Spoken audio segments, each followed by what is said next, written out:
Ladies and gentlemen, I've come here today to tell you we don't have to bet the security of the world on the hope that Iran will change for the better. We don't have to gamble with our future and with our children's future. We can insist that restrictions on Iran's nuclear program not be lifted for as long as Iran continues its aggression in the region and in the world. Well, he's making the argument. And Winston Churchill made the argument, like Netanyahu is today. Netanyahu is saying we've got to hem Iran in and we've got to keep them from arming, that the greatest threat to the world is a nuclear-armed Islamic regime, a militant Islamic regime, because they'll use the weapon. And for Netanyahu and the Israelis, this is not some scholastic debate. They're right there, okay? They're right there. And Iran could easily, in a flash, kill millions of Jews and decimate the whole nation of Israel. Whether they would do that, we don't know for sure, but the history of Islam would indicate that they would. That's the issue. Because the goal of Islam, the stated goal of Islam, is to bring Islam and Sharia law to rule over the whole earth. Let's go back to the 30s. If the English had done their duty, there never would have been a World War II.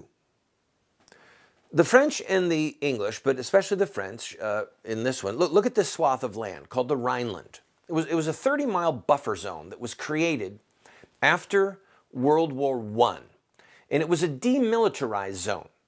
It was there to say that Germans may not be in this area ever with an army. And should they ever try and occupy it, it would be considered as an act of war, an act of aggression.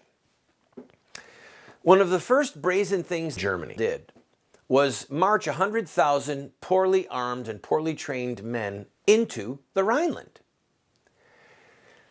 And the French and the English looked at each other and said, what do we do? What do we do? And they didn't want to go in. What they were supposed to do is they're supposed to roll in with military and expel them. They didn't want to do it. But guess what? The German generals, and that was not supposed to happen either. There was not supposed to be a general staff in Germany.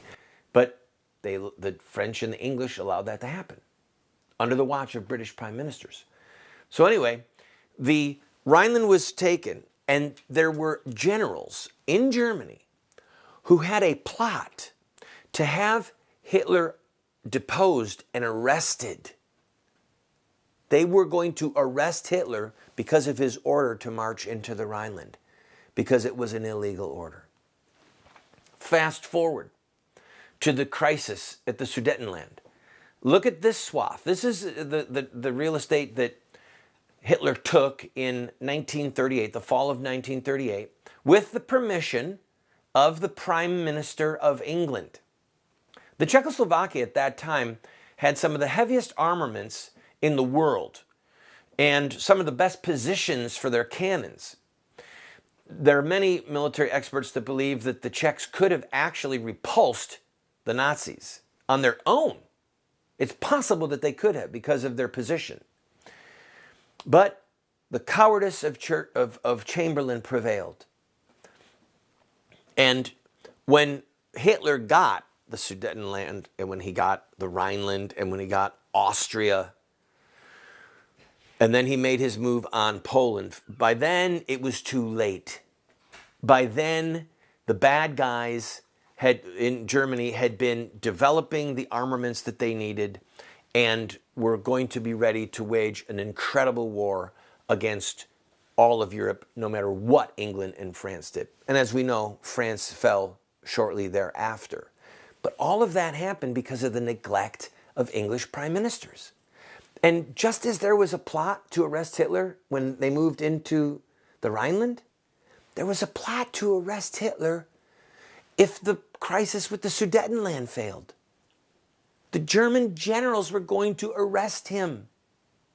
If the English prime ministers, Baldwin and really Chamberlain, the bulk of this does fall on Chamberlain and Baldwin as well, if they had lifted one finger to execute their duty, World War II would have been averted. Their duty was to keep Germany from arming. And that's Netanyahu's argument, that the duty of America and the free world is to keep Iran from being armed with a nuclear weapon. I could not agree more. This could be Netanyahu's Churchill moment, and it's certainly Obama's Chamberlain moment. God save us.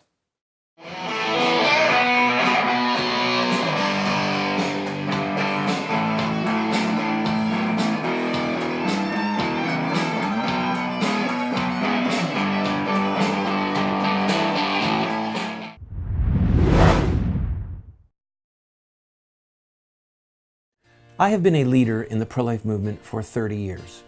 And sadly, we have not prevailed in our goal to make it a criminal act to kill an unborn baby. There's reasons why we have failed.